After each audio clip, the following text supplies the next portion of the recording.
Ya, silakan Bapak Ibu. Ini penataran apa namanya nih Bu? Perlindungan terhadap perempuan dan anak. Perlindungan kesadaran hukum. Ya, silakan. Assalamualaikum warahmatullahi wabarakatuh. Waalaikumsalam. Nama saya Salam Pak Panggani. Nama panggilan Salam, penyuluh dari Kabupaten Siak, Kecamatan Lubuk Dalam. Yang ingin saya pertanyakan, bagaimana sikap seorang ayah yang menginginkan keturunannya mengikuti ajaran Islam dari awal, jika dibenturkan dengan dibenturkan dengan perlindungan anak, karena menurut pemikiran kami mengarahkan dan mendidik itu bahkan mulai dari kandungan itu sudah mendidik. Tapi kadang-kadang orang tua kesabaran dan beban yang dipikulnya kan tidak sama. Kekerasan yang terjadi di dalam rumah tangga bukanlah semata-mata karena orang tua ingin marah, ingin memukul dan ingin menganiaya, bahkan tidak ingin sebenarnya. Mungkin karena faktor psikologi dari seorang orang tua itu sendiri. Nah, apa tindakan pemerintah atau kita semua berlaku hukum untuk menangani hal-hal yang memang dari orang tua tidak ingin sebenarnya untuk menyiksa anaknya, dalam tanda petik seperti itu tadi yang saya katakan, hanya ingin tujuannya mendidik, tetapi mungkin caranya yang belum pas atau tidak sesuai, bahkan bisa melanggar undang-undang. Yang pertama. Yang kedua, ini ada cerita sedikit karena ada kejadian. Ada kejadian di kecamatan kami ketika anak sendirinya dicabuli. Oleh siapa? Oleh ayahnya, Masya Allah. oleh orang tuanya. Setelah itu berlangsung lama. Karena kenapa? Karena si ibu dari anak ini takut kepada suaminya, ayah dari korban. Nah, yang menjadi pertanyaan, apa sikap kita sebagai orang lain? Ketika mendapati hal yang semacam itu, jangankan orang lain, dalam lingkungan keluarganya sendiri aja takut untuk melaporkan. Dan kebanyakan Pak, apabila orang lain masuk, lagi-lagi jargon yang diutarakan adalah ini keluarga saya, hak saya. Apa yang perlu kita lakukan sebagai baik itu penyuluh, baik itu stakeholder yang ada di tingkat grassroots sampai kecamatan atau satgas dan sebagainya, jika menemukan hal yang semacam itu.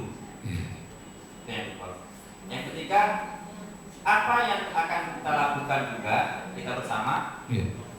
Ini kejadian itu juga. Ketika kita sudah dari awal sudah ingin mengurusi, melaporkan bahkan di polsek, setelah di polsek karena ingin ditahan sesuai dengan undang-undang itu 5 tahun bahkan 15 tahun, tahu-tahu sang istri menarik cabutan pelaporan itu. Demi apa? Pak, kalau suami saya ditahan, siapa yang mau menafkahi saya? Kalau suami saya ditahan, anak-anak ini tidak ada panutannya nantinya, tidak ada yang melindungi juga. Nah, apa yang perlu kita lakukan? Itu baik satgas ataupun yang lain. Mungkin ini yang dapat saya sharingkan. Terima kasih. Assalamualaikum warahmatullahi wabarakatuh. Waalaikumsalam warahmatullahi wabarakatuh. Jadi ada 3 pertanyaan dari Pak Pak Salam ya. Apa perlu saya ulang lagi Pak? Ya diulang. Diulang lagi. Yang dia ada 3 pertanyaan. Yang pertama, bagaimana sikap seorang ayah yang menginginkan keturunan yang taat pada ajaran agama tapi sesuai dengan aturan perundang-undangan gitu. Ya, kita jawab satu-satu ya. Satu dulu.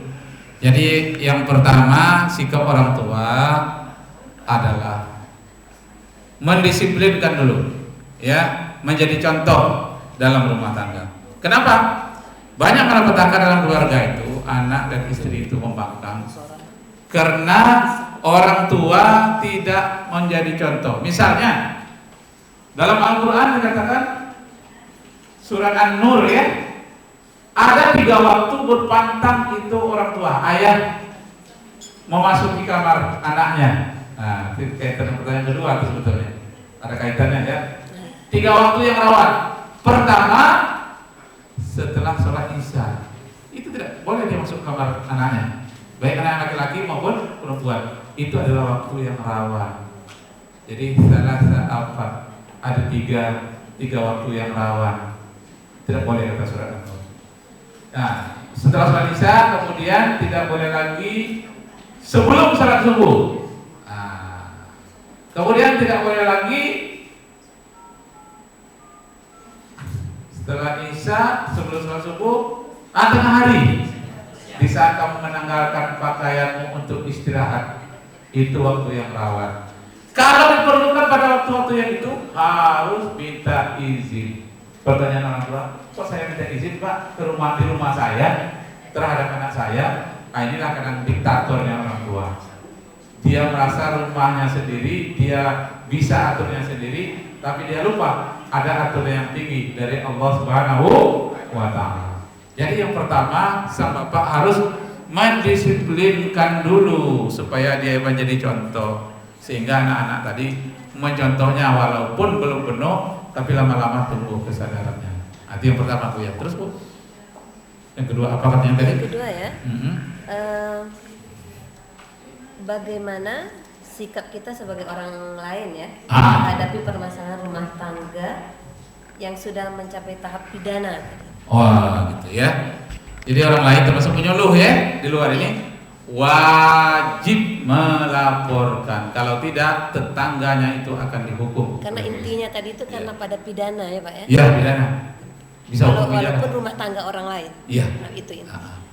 Jadi ada kewajiban Pemda, pemerintah daerah, ada kewajiban penyuluh, kewajiban tetangga, seluruh masyarakat wajib melaporkan kalau dia tahu ada yang teraniaya, baik perempuan, istri yang dianiaya oleh suaminya maupun anak yang dianiaya oleh ayah atau ibunya. Macam kasus di Bali kemarin itu kan. Siapa namanya itu? Angelin. Angelin itu ya. Nah, itu wajib pembantunya itu melaporkan sikap majikannya yang seperti itu. Kalau tidak, itu pembantunya harus dihukum penjara. Kenapa? Karena dia tidak melaporkan ada kejadian kriminal di rumahnya. Begitu juga tetangga. Apa susahnya melaporkan, tinggal angkat HP saja, telepon. Dan sudah saya lakukan. Terjadi perkelahian ini antara dia bersaudara, tapi sudah meresahkan orang CRT itu. Saya telepon polisi, datanglah buser. Saya tidak menyangka bahwa itu rupanya telepon si buser, rupanya direkam segala macam. Siapa ini yang melaporkan? Saya diam-diam saja, tidak ada yang tahu. Buser itu datang. Setelah saya pulang dari kantor, baru istri mengatakan, tadi buser datang sini bang, dengan apa? Abang yang menelepon tadi. Iya, bang kata saya. Jadi kenapa? Karena dia itu sudah ditangkap, karena dia sudah menzalimi menggunakan pisau dan menggunakan alat pemukul. Itu menzalimi. Jadi apakah dia sesama anak-anak atau dengan orang tua, anak terhadap orang tua atau tetangga dengan tetangga? Kalau ada kezaliman seperti itu wajib kita melaporkan. Mulai hari ini buatlah di dalam HP Bapak Ibu sekalian nomor polisi polsek masing-masing. Secara agama pun mengatakan kita wajib mencegah kezaliman. Menurut hak asasi manusia juga wajib. Menurut undang-undang KDRT juga wajib. Menurut undang-undang perlindungan anak juga wajib. Nah, itu yang kedua tadi. Ya. Terus apa tadi, Bu?